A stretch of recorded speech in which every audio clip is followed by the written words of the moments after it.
morning, Lionhearts. It's your old pal, Jordan the Lion. How are you all doing today? I hope you said great. I'm doing great.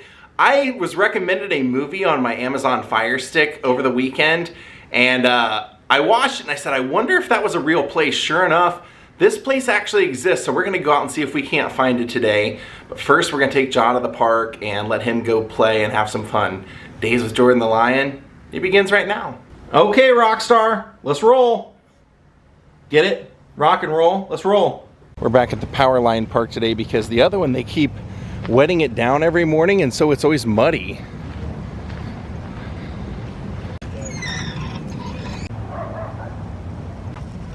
Man of the world.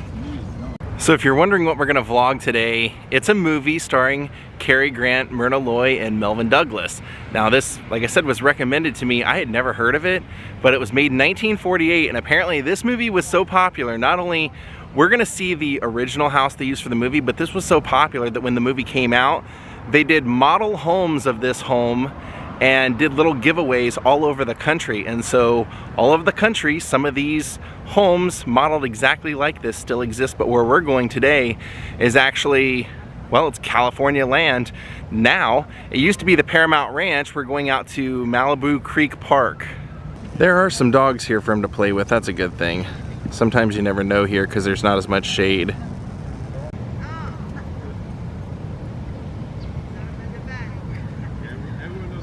So the movie is called Mr. Blandings Builds His Dream House, and it was actually based on a true story, and it was based on a real book.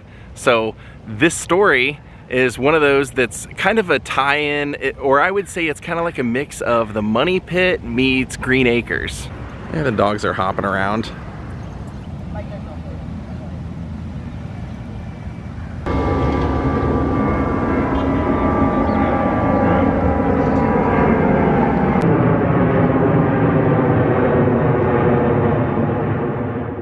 Saw you over there playing with the puppies. Were you having fun? What do you think? All right, so we've been out to this park before, the Malibu Creek State Park. That's where MASH was filmed. So I'm glad that we went out and did that, because when I was making that vlog, I went on a big long diatribe about how I know other people have made videos of the MASH site, but you never know what'll happen. And sure enough, they've had a fire out there since I was out there.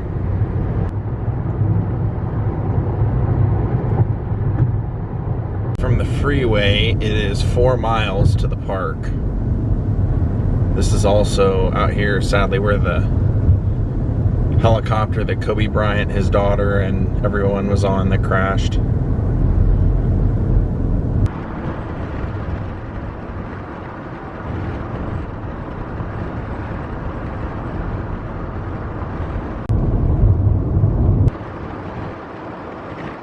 All right, we have made it to Malibu Creek State Park.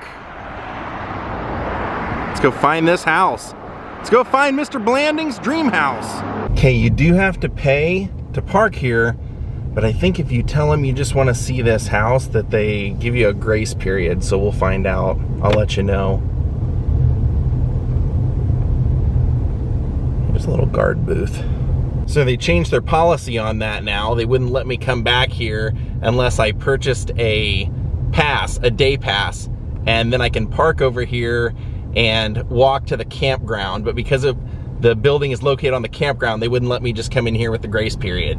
Okay, so here they have a little bit of a map that shows you if you want to do some hiking out here, where everything takes you, and some of it actually shows where things were filmed. You can see down here it says the MASH former set when we hiked out there, and then there's stuff out here. We'll be out here in the near future because I want to vlog something, but what we're looking for is right over in here, right off the campground.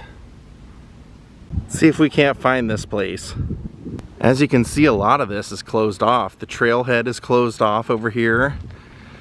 I noticed when I came in they had a whole list of things that were closed. The trailhead where you start it, the rock pool's closed. So we'll try this road over here.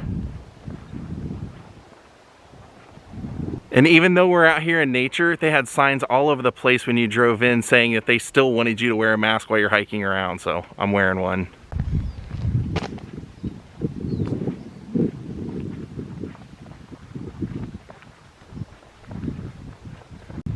See, the campgrounds are over here, so I think this road takes you right to the house because it's now, like I said, office buildings for the Park Service. A lot of history out here, a lot of filming. Got bike trails over here. Last time I was out here, I ran into X-Pac, the wrestler. They don't even have this section open to campers over here, so they've really limited the park.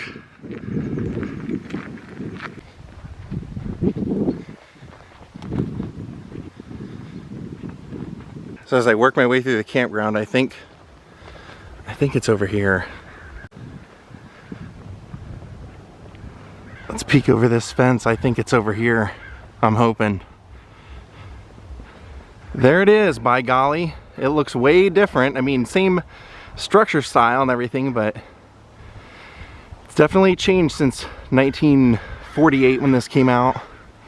I already asked, they said I couldn't go in. It's a private building, of course, so the story of this movie is Jim Blandings was born and raised in New York City. He has 2 daughters who are being raised in the private schools, and they're teaching him, his kids are teaching him that what they're learning in school is that he is a bad guy. He is milking your average everyday person by advertising. So he has a little bit of guilt, but he's very successful. So during this movie, his wife is Myrna Loy. Mr. Jim Blandings is played by Cary Grant, and he decides that he needs a change in life. He just doesn't know what yet. So one day he comes out into the living room and his wife is talking about how she wants to spend $7,000 on updating their apartment in New York City, taking down walls. And Cary Grant, Jim Blandings, he doesn't like this idea. You see, his wife tells him mistakenly that she got the idea for the decorations from Bunny Funkhauser, and this was someone that they met at a party, and when Jim Blandings hears that name, he says, wait, he's the guy with the open-toed sandals? So he's immediately not interested, and the more he's living out his life in New York City in this crammed 4-room apartment, he decides that he wants to start looking for something in Connecticut. So he takes a drive out to Connecticut, finds an old dilapidated, historic, quote-unquote, farmhouse with a barn, brings his wife out, and they come out with the realtor, and the realtor sees that they have a couple of city slicker suckers. Jim agrees to pay more than double what he should be paying. The locals would have paid $40 a yard, and he is paying over $200, but he decides he wants this house. And they have a good friend who's also their lawyer, Bill Cole, and Bill says, you have to think before you do things like this. And Jim says, sometimes you have to make decisions with your heart and not your head. So this is a decision they make now. The house was here, and there was a barn right up there and everything, but once they come out here and they start having it inspected, everyone that inspects the house says, tear it down. It wasn't built level, you'll never be able to fix it, just tear it down. So they decide after they make the deal to buy the house and they put a mortgage on it to tear it down. Well, they never got the mortgage holder's permission, so they end up having to not only pay what they've already down paid, but they now have to pay the mortgage off. They end up realizing that they have to demolish this house, so then they have to pay an architect to come up with a new house, and they start building Mr. Blandings' dream house, which is the name of this movie, and this is where the house is. So they start building it out here. He has a whole crew out here. One guy is digging a well. He goes over 227 feet to find water, and the next day they accidentally stumble upon water 6 feet below when they're trying to chip away the ledge rock that's there. So it's just one mishap after another. Every time he thinks he has everything under control, it just keeps costing more money. There's a hidden expense here and there. And then he decides, well, maybe we shouldn't do this house. Well, but he's too late. He's already put all of his money into it. They've designed it, and the architect that's come up with the design, he's come up with what's a logical design, but of course, Jim and Muriel want to put their touches, and they change the entire design of the house. All the rooms and everything get shifted, and as they're building this house, they get a letter from their landlord in New York saying that they have 30 days to vacate. They have to move. So they have to step up the building of this house. Now, the original house was actually, when it's all finished, it's white. It's all white with white siding and everything. And that doorway, that front doorway right up there, is where, even though the house isn't finished when they come to move in, it's all mud and everything out front. It's all dirt and everything, but that's where Cary Grant carries Myrna Loy across the threshold for their first time coming into the house. And if you watch the movie, you can see where as soon as they open the door, the stairwell is right in the middle and the kitchen goes straight through, so you can kind of get an idea of the layout of the house. But on that first day of moving in, they have workers here doing all kinds of stuff, and then the two little girls come around from this side of the house, right over here, around the corner, and they say, "Dad, you got to see this." And you have this great shot of the two girls over here.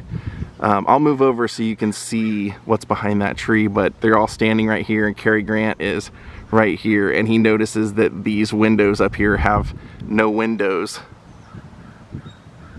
Now, throughout this movie, Jim hits a lull, and since he's an advertising guy, he just cannot come up with a slogan. They have made him come up with a slogan for something called Wham. It's not ham, it's wham, a whale of a ham. And he keeps trying to come up with all these different new slogans, and it's just not working. And his kids love Wham, his wife loves to eat Wham, even Gussie, their cook, loves Wham, but Jim is very quickly getting tired of Wham because it's his life. He has to come up with that slogan. So here's another angle, and you can see that that brick little porch is still there, that the two girls walk from right here. That's still there, and it looks like they turned this to another entrance, but originally it all would have been white. So then we have them walking through the house, and Myrna Loy's going room to room telling them how they want it painted, and they get locked in that upstairs room that's not supposed to lock. It's a pretty funny movie. And then eventually what ends up happening is the house gets done. They think that their life is finally going to have some order, and then they get more bills. There's all kinds of little knickknacks that they have to cover, and so this is about when Jim's about to hit his boiling point. He tells Muriel, "You know what? We're gonna have to sell this house. We're never gonna be able to live here. It's getting too expensive." They had spent $38,000 on top of the $12,000 they already spent, and the whole reason they did this was because they were trying to not spend that $7,000 on redecorating their house in New York. So right as he's at the end of his rope, Gussie comes out, and she comes up with the new slogan for Wham. It's a pretty good slogan too. If you ain't eating Wham, you ain't eating ham. So the movie ends with kind of a high note because you see the family is sitting right out here with a table. It's Jim and Muriel sitting at a table, and he's looking at the ad with Gussie as the spokeswoman for Wham now because she loves it so much. And Jim and Muriel are sitting at that table, and Bill Cole, played by Melvin Douglas, comes walking by and says, "If you're in the area, stop by and see us." And the camera zooms out to, or well, kind of fades out to this. And you see Cary Grant pick up the actual book, Mr. Blandings Builds His Dream House. So Eric Hodgins was the writer of this book, and like I said at the beginning of the vlog, this was pretty much a true story for him. This is what he and his wife went through, and their house that they built still exists. What's sad though is that they spent like 50 grand on their project when they built their house, and within 2 years financially they couldn't afford to live there and had to end up selling it. But it became a great movie that I just now found out about, so it's really cool to know that that was kind of a true story and that he got a best-selling book and eventually optioned it to a movie out of all of this. So it's cool that even though the house was all white back when they made the movie, it would have been completely all white siding and everything because it was a new house, that it's lasted the test of time.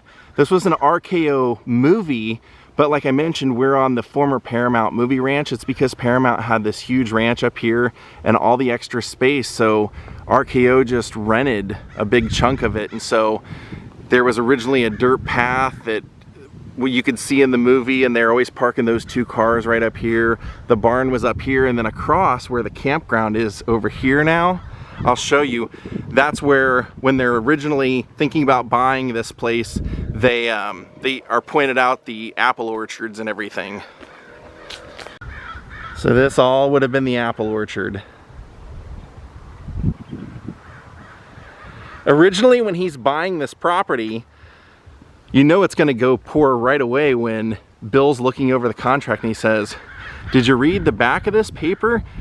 You think you're buying 50 acres, but it says on the back that it's more like 35. So not only did he overpay for the acreage, but he's not getting as much as he was paying for. Here's another angle of the house. Mr. Blandings builds his dream house. And then every time we see Bill or Jim get locked in that upstairs room, the off-limits room, that's the one they end up having to break the window out of. It would have been that window. Which doesn't make any sense because, like I said earlier, when you go in, the stairs are straight through the front door here, but they go up that way. So that room should have been up there. So if you should ever come out here and use the campgrounds at Malibu Creek State Park, and you see the administration building off to the side, you'll know it's more than just an administration building, that it has some great film history. Do you remember Myrna Loy and Cary Grant? Sorry, part of the way through, I couldn't keep that mask on. Being outside, that's ridiculous. That's silliness. Well, it's pretty cool that we found it today. I was hoping we would get to see it. In California, with the way things are right now and it being in a state park, I had no idea if the park was even open. Everything here is closed all the time, so I would like to come back out here and do a hike again. Like I said, there's a couple of other things that were pretty well known that were filmed out here, and a friend of mine wants to come do a vlog with me out here, so we'll be back out here pretty soon to do it. Some Planet of the Apes. Look at these magnificent trees out here.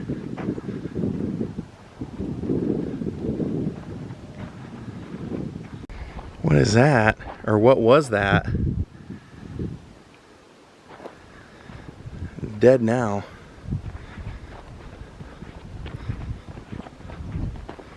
Oh, and as I'm walking out, I just found this. Close your eyes, use your imagination, listen carefully. Can you hear a director yelling, "Cut"? Perhaps you hear the echoes of helicopters bringing in the wounded for medical treatment, or the thunder of apes riding horses across the plains. Since the earliest days of Hollywood, this place has been the backdrop of movie magic. As early as 1919, the rolling hills and grasslands before you have stood in for locations around the world, including New England, South Korea, the British Isles, the Wild West, and post-apocalyptic Earth. We back for this. There are the hills of MASH. And wouldn't you know it, they mentioned Mr. Blandings right there. You can still find remains of movie sets in the park. The title structure from Mr. Blandings Builds His Dream House now serves the park offices. It can be seen behind you to the left of the campground. Well, we already found it, but thank you. Very cool. For some reason this trail isn't closed off. I don't really know why, but gotta love it. Yeah, we'll vlog all this in the future. And this sign talks about all the animals that live here, including bobcats, raccoons, mule deer, coyote, and barn owls.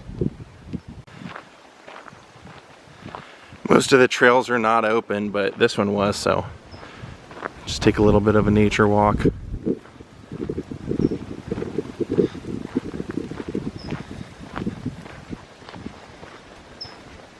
A little picnic ground. Oh, that's cool. Check that out down there. Voyage of a Stream.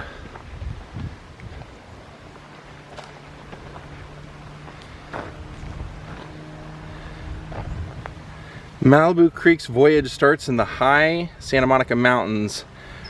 One by one, over a dozen streams come together, forming the Malibu Creek watershed, which should be down there. You can see what looks like Jed Clampett's bubbling pools down there. Faintly.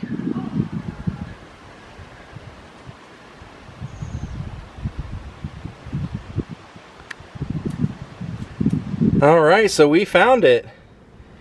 Next time we're out here, I've tried to go to the Reagan Ranch a couple times, but it's always closed for some reason, fire threats or something. But there's the MASH site, and that's where we went to.